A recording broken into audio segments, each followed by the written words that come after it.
Hello, everyone, and welcome to our discussion about keeping youth safe on the farm. I'm Margaret Ells, the Training and Awareness Coordinator with the Federation of Agriculture. And one of my favorite parts of my role here is being involved with Farm Safety Nova Scotia. So at the end of Canadian Agriculture Safety Week, we have scheduled this panel to talk about youth safety in particular. And I'm joined by a couple of guests. We may be joined by another panelist in a bit, but we're going to get going. So I'll take a minute to introduce you. Ruth Ann Greeno is the mother of 4 children and the grandmother of 4 children, and she's a dairy farmer from Hants County.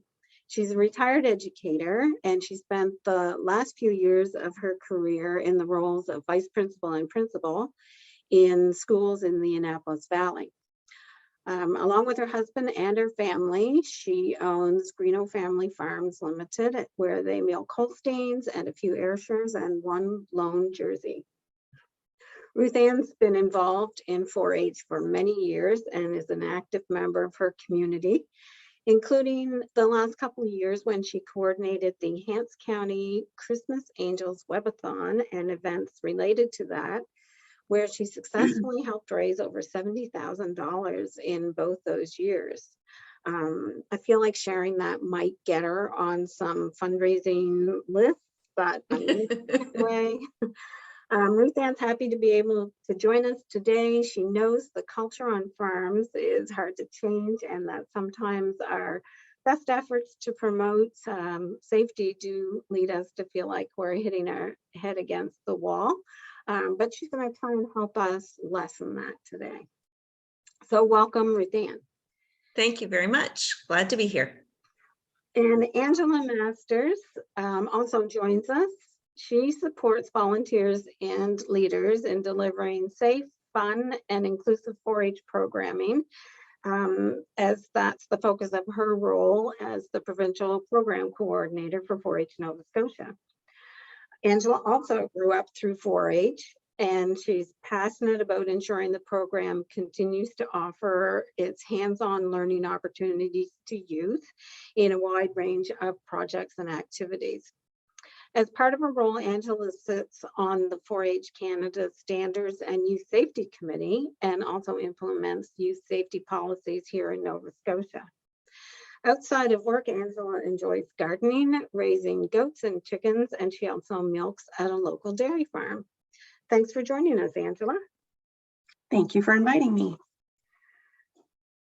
So to begin, I'm going to ask you each just to tell us any other bio facts that you might want to let us know, but especially how youth safety applies to your role. So Ruth Ann, I'll start with you. Well, obviously on a farm, there's always the concerns of safety, whether it's for the adults or the youth.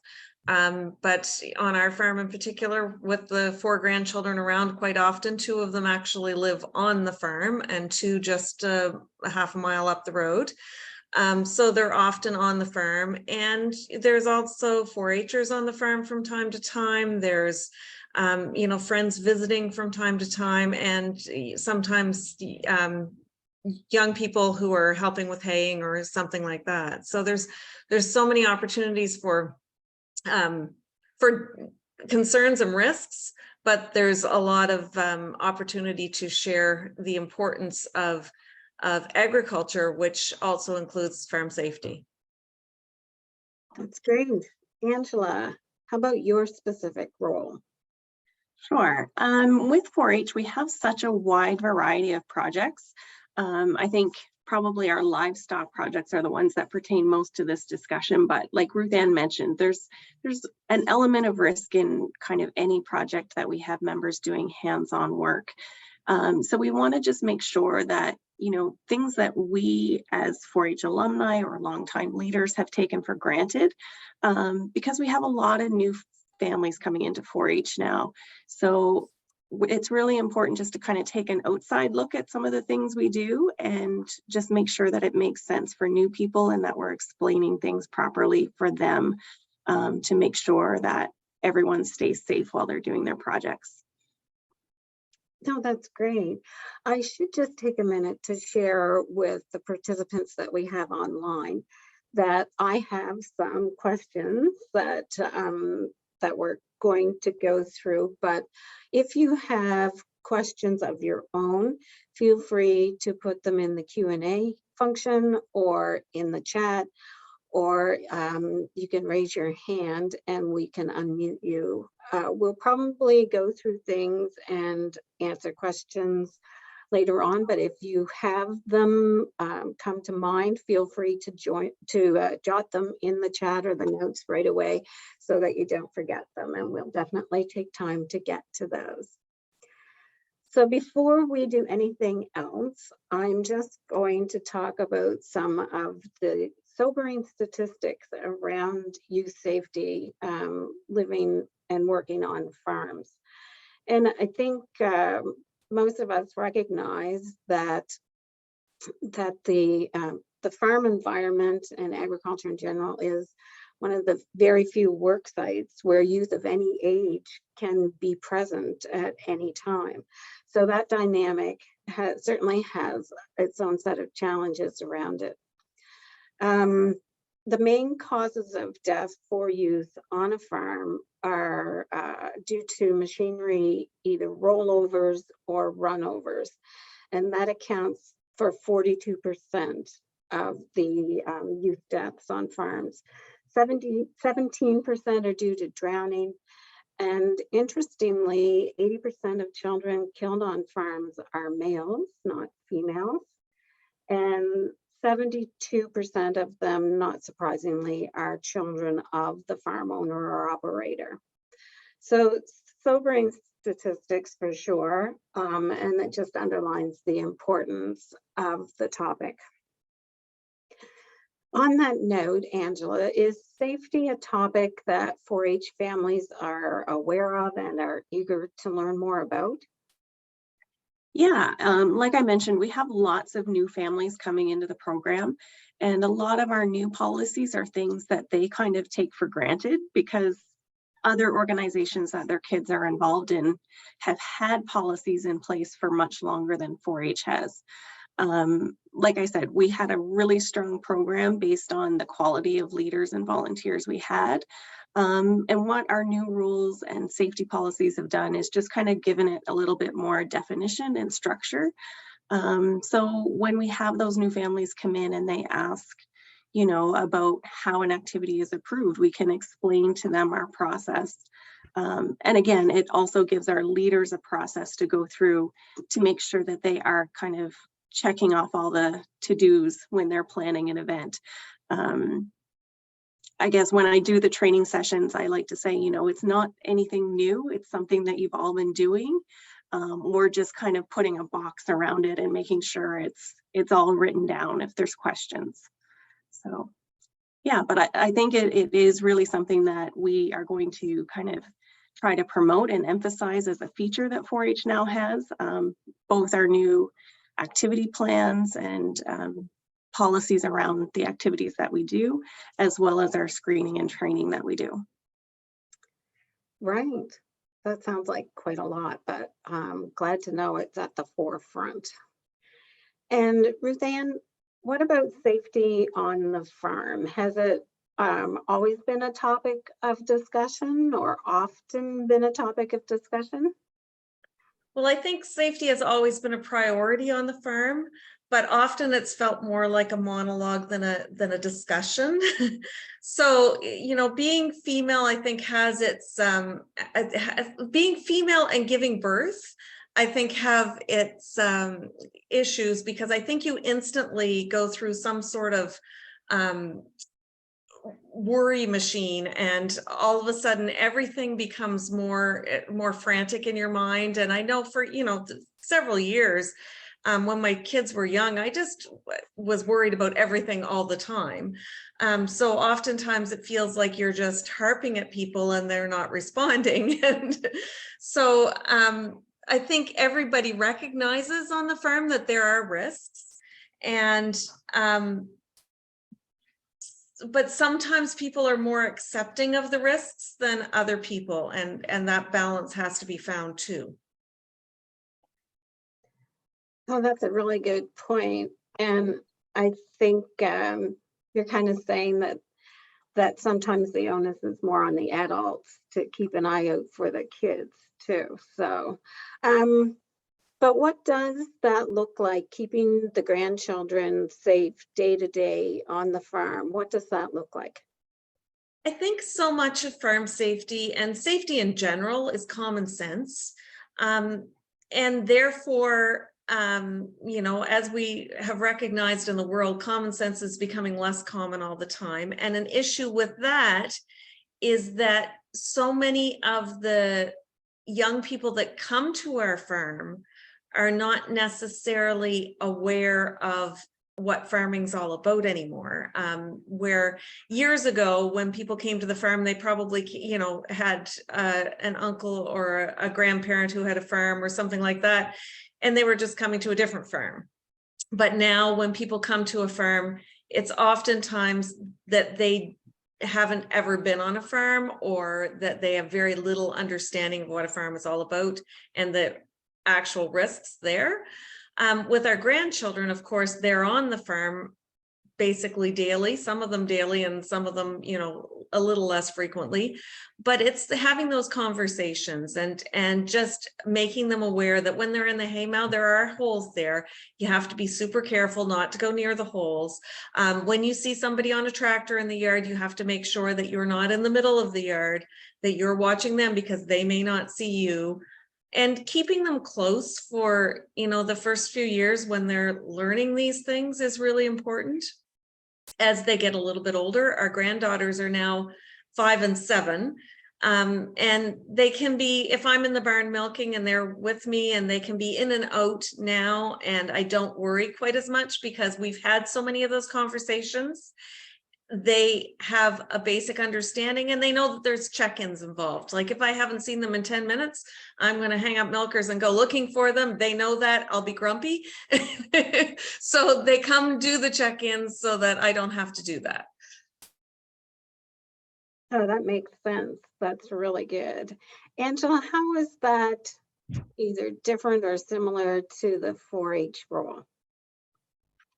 I guess in 4-H, we're taking the attitude that safety is everyone's responsibility. It's not just, I mean, the leader is the person who's organizing the event, and there's other volunteers there for support. But anyone, we're asking if, you know, if you see something at an event grounds that could cause an accident or injury, everyone has the responsibility to speak up to the organizer and say, hey, this could be a problem, and get it looked after. So in that way, it's a little bit different because you're not one person who's in charge of looking after the kids. We're hoping that everyone will be part of that. But what Ruth Ann said about, you know, some of the things that used to be taken as common sense, we're trying not to take anything for granted. We don't want to assume that any of our kids or families have any prior knowledge of what they're working on. So one of the things that I've been doing when I'm doing some of the training sessions is really encouraging leaders, especially our livestock leaders, to invite parents to some of those handling meetings, so that when they are going to a farm to help their child with their project, that they know the safety information as well. They know, you know, the safe places to go on the farm, the questions to ask the farm owner when they get there about biosecurity, and what times are appropriate to go to the farm, and all those kinds of things, to make sure that members are not just being dropped off at a farm without supervision, because that's something else we're also making very clear now, is that it's the parents' responsibility to provide supervision while their members are completing project work. So having said that, it is really important that we're also teaching the parents about those safety issues, not just the members. Right, I can see where some of that would depend on the parents' experiences as well, because perhaps a a parent who has that livestock experience would be quite comfortable with that setting and probably comfortable with their 4-H member in that setting. Whereas if they don't have experience, it might make them a lot more nervous if that member is in the woodworking project working with saws and any sort of tools and things other than hand tools. So I can see what you mean by that, and that's an excellent point. You've mentioned the training sessions. Are those specifically around safety, or do they include a range of things for 4-H leaders? Right now we're doing the required training is youth safety training. It's about all the new 4-H Canada policies. And it's about an 1.5-hour session that our leaders go through to learn, you know, like I mentioned, that kind of checklist of things that you need to be making sure you have information on. First aid kits, the emergency plan, and all those kinds of things are part of the training. And also we do Commit to Kids training, which is about preventing abuse of children. So those two things are new and requirements from 4-H Canada. We are trying to do separate things in 4-H Nova Scotia about, you know, animal handling, judging, showmanship, those kinds of workshops. They're not part of our requirements, but they are things that we're trying to offer to leaders to make sure that they're more comfortable with the information they're delivering. That sounds really important, and it's great to know that those things are being offered and covered off by the 4-H program. One of the things I know that both 4-H's and farms like Greeno Family Farms are often involved with are exhibition settings and show settings. And those are fairly specific because you do get people from the general public that are around all your livestock and animals and even your other project work and things. But specifically, Ruth Ann, for the livestock, what are some thoughts around keeping those young people safe when you're in that environment? So I think it's really important that you know, those discussions are held with the 4-Hers themselves and the parents, because they're often, you know, the leaders aren't always there when the cattle are there at an exhibition. So the kids really have to be aware of, you know, is their animal an animal that they can safely take out to the wash rack by themselves, or do they need somebody with them? And the same child who may be able to safely take their animal out to the wash rack one year may not be able to the next year, because it doesn't necessarily depend on the child as much as it depends on the animal. You know, some animals just respond to the training so much better and will, you know, be like a pussycat and easily handled, and others are just unpredictable. And if their animal is unpredictable, some plans need to be made around that before they go to an exhibition, before they're put in that situation. Because oftentimes as adults around a display at an exhibition or around a 4-H display, you're aware of the not always youth, but the people who are around and maybe not paying as close attention as they should be, because there are animals moving back and forth and they don't recognize the dangers because they've never been around these animals. So I think it's really important, the pre-planning and thinking about the temperament of that animal and saying to that particular child, you are doing a great job with this, handling this animal, but this is a difficult animal. And when put in a situation that's new to it, it may not respond the way you feel it's going to. So I want you to make sure that if you're taking it out to the wash rack, if you're taking it out to train it some more, if you're taking it off of the display, then you need to make sure that you have an adult with you who is comfortable with that. And, you know, making those rules kind of before you even go. Like I say, sometimes there will be animals that are no issue at all. you know, and you know that they're not going to be an issue. And some of them you can determine pretty securely that animal isn't going to do anything no matter what, because people have been driving by it with tractors, the little kids in the yard have been running up to it. Nothing has happened the whole time you've been training it. But some, you know, that it's just not going to be predictable, and let's make a plan. You know, those are great points, and especially valid, the knowledge and the people that might be around those animals at exhibitions. I mean, many of the general public would not be aware of the kick zone, or the fact that cattle can kick to the side, which surprises some of them too. So, Angela, what about 4-Hers at exhibitions? I know it's a little off farm, but I think it's relevant to this discussion about youth safety. Yeah, so at the exhibitions, we would require there to be supervisors still there anytime that the members are on site. So we would have leaders and volunteers to meet our supervision ratios. So that would ensure that, you know, there's at least some adults kind of monitoring the situation overall.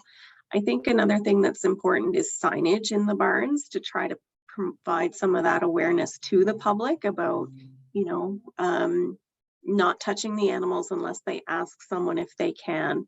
To, like Ruth Ann's point, the members would know which animals would be safe for them to go ahead and pet versus them just kind of leaning in and touching any animals.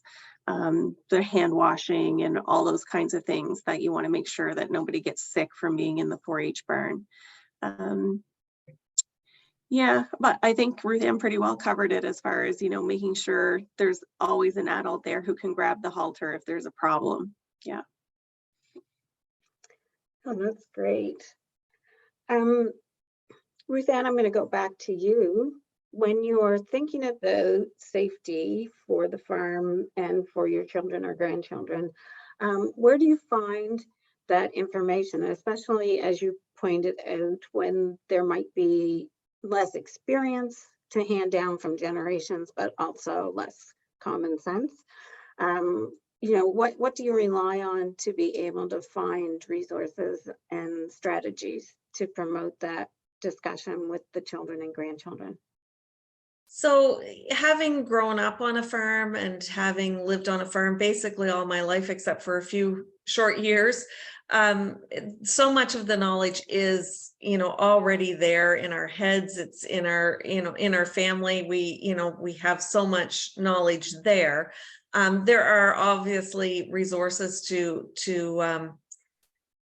kind of get you on the right track. And right now we're in the process of doing a continuous improvement project on the farm. And one of the things that we are looking at is some of the appropriate resources for our situation that have come out through the Federation, and just having a look at what we should be putting in place to be a little bit more cognizant when there are people on the farm who are not as familiar. Oh, that's excellent. Angela, same with you. What about the information and strategies that you use through the 4-H safety program? So I mentioned that I'm sitting on the 4-H Canada Safety Committee. We're doing a lot of comparing between manuals and resources between all the provinces, just to see, kind of pick and choose the best of what's out there. So Nova Scotia, that's kind of an ongoing project for us, is improving our leader resources, and that kind of collaboration between the provinces has been really useful in seeing what's out there from them. As well, when we designed some of our safety policies, we used Scouts Canada as a model, as far as supervision ratios and screening and all that kind of stuff. So we tie that into our youth safety policies as well. That's great. So obviously a lot of support through 4-H Canada that you can draw into. Yes, yeah. Yeah, no, that's really good. Ruth Ann, how about those struggles with your children or grandchildren in terms of sticking to what you deem age appropriate tasks on the farm? You know, I'm fortunate that I know her children and grandchildren, but particularly I'm thinking of maybe, some of your more precocious children when they were young. I feel like it could have been a challenge. So how do you deal with getting them to really stay to the tasks that you've said are okay? It is a challenge for sure. But I actually found the challenge through the years to be more a challenge with the adults involved than with the children, because the children will, for the most part, follow rules that you put in place. And, we have a no passenger policy on our tractors that don't have cabs. The kids understand that and follow that rule. But if an adult is driving along and stops and says, "Do you want to ride?" Then they're going to jump on and have a ride. Through the years farming with other extended family, I was made aware of a situation where one of our children, who was very young, was actually placed in the driver's seat by himself while the others were loading hay onto the back of the hay wagon. And I said, the tractor was going very slowly. And I said, but what if you had slipped getting back into the tractor and he had run over you? That's one of those kind of things that I obviously was not happy, and that child did not go with that older, wasn't an adult, but older youth for a good long time. So it's really something that kids can follow and will follow for the most part, the rules that you put in place. But the other thing to consider is not as much age appropriate as ability, because that same child at a slightly older age was very capable of handling equipment that many kids that age wouldn't be able to handle. There was a conversation we had outside the garage one day, and they were building a wagon for the fencing materials to go on the back of the four-wheeler. And I said to this child, I said, "That's cool, I'll go and have a look at it." And he said, "Do you want me to bring it out for you?" And I said, no, because if you bring it out, you're going to have to put it back in, and you have to back it up. And that's not the same as going forward. And he said, "I know, Mom." He said, "You turn the wheel the opposite way." And I said, "How do you know that?" And he said, "I watch, So he was very aware of everything that was going on because he was very into equipment and gear. And so, the safety aspect for him, he became a safe operator earlier than a lot of kids could, because it was very important to him. So age and ability needs to play a part, not just age. That's a really excellent point. Yeah, the ability and being able to assess the differences between children on the farm is so important. Yeah.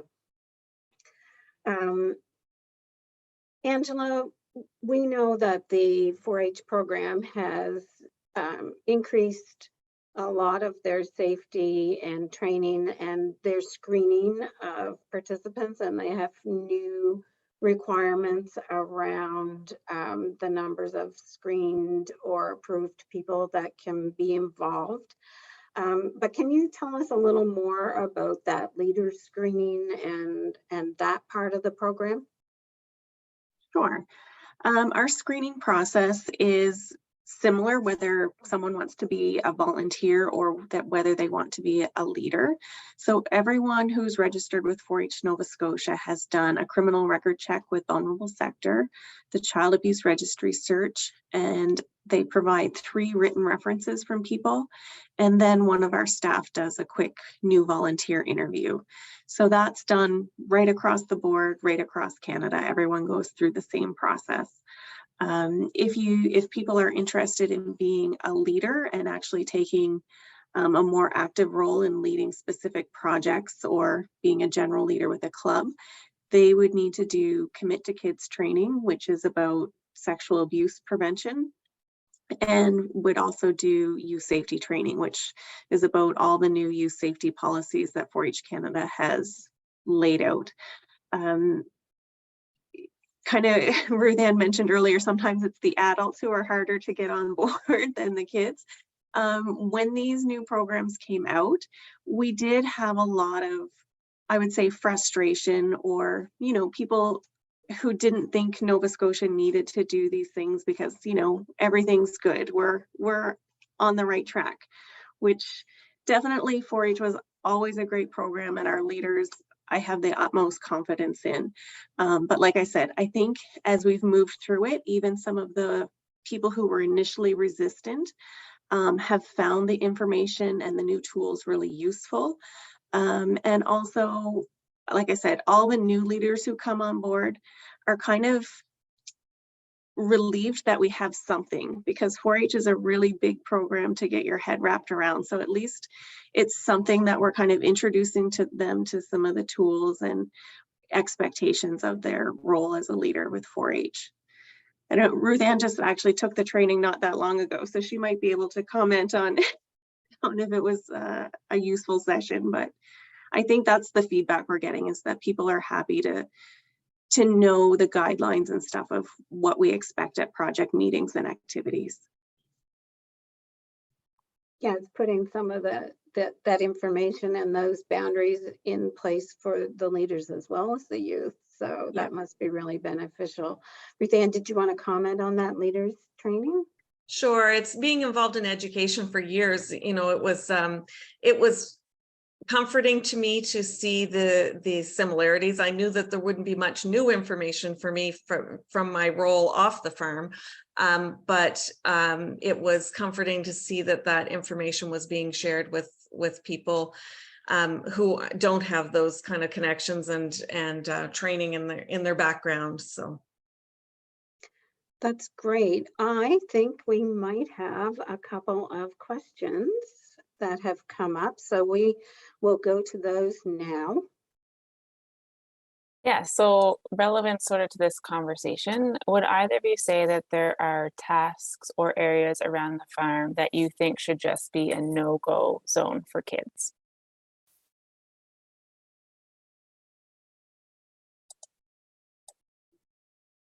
Ruth Ann, do you want to tackle that one? Sure. I think that would be very specific to the firm. Obviously, I think, you know, many of us heard of those children in the grain. I think it was on the back of a grain truck years ago out west, and you know, the shocking horror of something like that you know, you wouldn't even think of. So obviously there are different farms have different areas that would be higher risk. And I do feel like when there, you know, a place like when we're unloading silage and we have upright silos, so the dump truck dumps the silage, then somebody has the loader tractor to push the silage into a conveyor that goes through a blower and then up into the upright silo. So you have potentially a dump truck and 2 tractors running. That's not a place that I want my grandchildren to be around because there's not enough supervision for the amount of machinery. So that would be a place that I would think would be definitely a no-go zone when we're doing that. The same with, like, we don't have a manure lagoon or a pit on our farm. We have a manure pile, so that's a different safety thing. But I would think that those would be another place that would be of big concern. I've heard of dogs, people's family dogs getting in the manure pit a few times, and years ago on the farm I grew up on, Dad had some pigs get into the manure pit, and I was just reading a note the other day that my mom had said that I came into the house saying Dad was selling the farm today because he had to dish those pigs out of that manure pit. But I wasn't allowed there, so it wasn't something that was a concern for me at that point. And I think that's, you know, depending on the farm, there are so many different hazards. So we really have to evaluate each place on our farm and say, is this a place that's safe? Obviously, in our dairy barn, it's a tie stall barn. There's some risks there. We have the barn cleaner running. Those are things we teach the kids very closely. You know, no, you're not getting near this part because this is running. You could end up in the manure pit, you know, go up the barn cleaner and drop in the manure pile. And, you know, we joke with them in those kind of ways, but make them aware of those risks. But there are risks that are much higher in certain areas, and depending on the traffic on your farm too. Yeah, for sure. I'd say And any Angela, chemical storage as well, like chemical or drug storage should be away from. Yeah, Angela, absolutely. are there activities that 4-H Nova Scotia just doesn't participate in at all? There are guidelines around our insurance as far as some recreational vehicles. But as far as project work, as long as there's an activity plan that comes to 4-H Nova Scotia that we can walk through the safety precautions that are being taken, I think anything's up for discussion. As long as, like I said, as long as we can say that everyone's following the best recommended practices. And if there's something that was really questionable, I would have to send it to the insurance company just to double check. But Right. I guess we don't want to close the door on any opportunities for members learning about something, but we just want to make sure it's safe before it starts. No, that seems like a really good approach too. Do we have another question? We do. So do we need more programs and resources offered to youth about farm safety? And should they be for the adults or for the youth themselves? Who wants to talk to that one first? Angela, how about you go first this time? Sure. I was gonna say, I think resources for both are beneficial because I think adults sometimes, like I've talked before, take things for granted. And I think sometimes those risks need to be pointed out to them so that they're, you know, giving the proper guidance to the kids in their care. And then as far as members,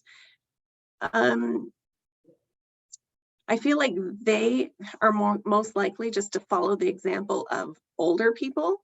So in our program, I think it's really great that we have different aged youth working together. I find that the junior members learn so much from our senior members. As long as we can teach those kids the right steps and they can be setting the good example, I find that's the best way to teach the younger members anything. But yeah, any handouts and brochures or videos are useful. We've also been, I don't know, with 4-H, we've been trying to find the best way to get messaging out to our members. So we're trying, you know, we're trying to be cool with TikTok and all different kinds of social media platforms just to try to get the messaging to the kids directly. So I think some of those things might be useful for farm safety too. No, that's true. Ruth Ann, what about from your point of view on the farm? Is there a need for more resources for the youth themselves or for the parents? And what might be a good way to access those? Well, I think the Farm Safety Day that the Federation arranged for youth in our area this year, that was a great opportunity for kids to have, you know, some hands-on experiences that they might not otherwise have. And I felt like I was able to be there that day. And I felt like it was some kids with quite a bit of knowledge about farms and some kids with little knowledge, and it meshed quite nicely because the kids who had some familiarity were the ones who tended to be the talkers in the group and sharing what their safe or unsafe practices were. So I think that was beneficial. I think the big thing with anything like this is the buy-in, and that's the hardest, the sell. Like, how do we sell it? How do we make people know? I mean, with 4-H, it's part of the program now, and there's no questions. If you want to do it, this is what you do. But with just in the regular farming community, you can have something that involves adults or kids, and it's whether they buy in or not to come and participate. So that's the ticket is how do we market and sell these things so that people actually participate in them and have more commitment to safety. Safety doesn't affect people unless it affects somebody. Unless you've experienced it, you don't really think about it. And unless your husband has run over himself with the tractor, you don't think about those things happening. I'm not saying anybody I know, but No, of course not. It's a very good point that there are many resources out there and available, but sometimes the motivation to check for them yourself is because something has happened, whether it's something you see on social media from further away, or something you read about, or someone closer that you hear about. So unfortunately, those can be the nudge you need to look things up. I do want to just mention that the Youth Safety Day that Ruth Ann referred to are ones through the Progressive Agriculture Safety Foundation. Farm Safety Nova Scotia sponsors 2 of those every year in the spring and the fall. And it's our intent to move them around the province. We did Windsor last fall, and we have one scheduled for Antigonish this spring in May. And we gear ours to 7 to 13-year-olds right now, and their hands-on activities around safety on the farm. And that can be a variety of those, but the hands-on angle is what makes them really successful. Those actually can be targeted to different age groups, and there are some models where they do those Progressive Ag Safety Days for family units, so that parents, adults, guardians, older family members can join the younger youth and do some activities as a family. Not a model that we have looked at, but I'm interested in your comments about educating the adults as well. There are some places that will do entire school grades. Oxford Frozen Foods does one, and they have one coming up in April, and they take a lot of the grade 4 classes in their area to do the safety days for them. So much bigger events, and but they're reaching a lot of children if they're taking whole school grades to be able to do them. So an excellent point about how to promote and reach people. And I think we have another question. We do. I feel that it is sometimes hard to balance the traditions of our farms being family run and wanting to expose our children to the wonderful experiences on the farm while still ensuring safety. Some people say kids shouldn't be on the farm at all. So how do we find that balance? That's a great question. Ruth Ann, what are your thoughts around that? When my husband and I were married, we decided we wanted to raise our kids on a farm. We had been raised ourselves on farms.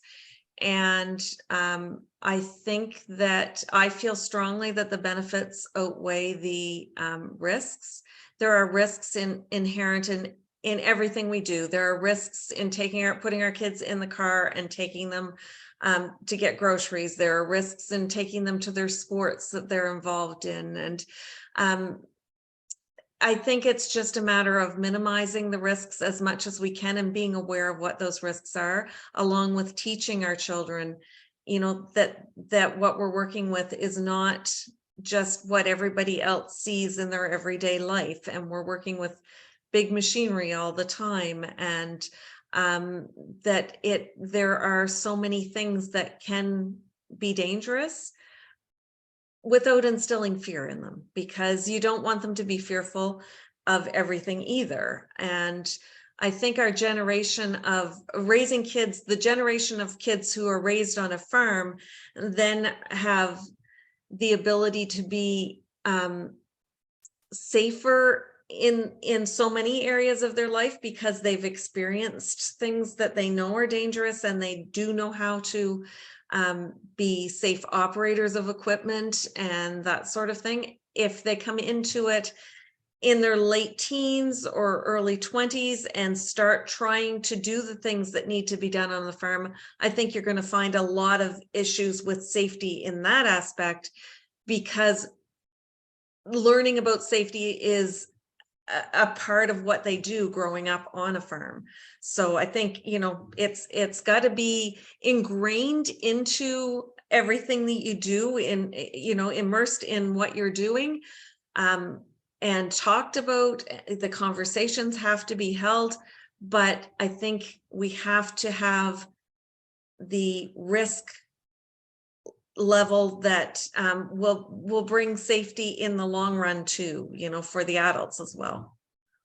I don't know if that makes sense at all, but it does in my head. I'm not sure if I'm saying it right. It did make sense. Angela, from your point of view, either in your 4-H role or also as a parent and working on dairy farms yourself, I know you have lots of angles that you could cover, but what about you and that balance? Yeah, I mean, I would be someone who I wished my kids had the opportunity to grow up on a farm. I think the skills that they've learned through 4-H have transferred. Both of my older boys, I should say, have worked on dairy farms as teenagers and into their early 20s. But those were skills that they didn't have the chance to grow up from a young age learning. So as a parent, I was worried sending them out the door every morning, because I knew that there was probably assumptions being made about skills they had that maybe they didn't. So I was kind of interested when Margaret mentioned that course could be for older kids. I think it would be a really fantastic program if there was, you know, something maybe in the early spring for those kids who are taking summer jobs on farms to go over some of the stuff that they might run into over the summer. But yeah, I guess personally, I wouldn't hesitate to have kids on the farm as long as they were being properly supervised and all those risks were being minimized as much as possible. But yeah, I think the benefits outweigh the risk, and all the skills that they gain with all that hands-on experience, all the life experience that you learn watching the life cycles on a farm, all kinds of stuff, just the compassion that you learn for animals and caring for things. I think those are all really important skills that are hard to get in different situations. No, appreciate that. That's very well said. Thank you, Angela. Caitlin, do we have any other questions? Okay, this is your last chance for questions.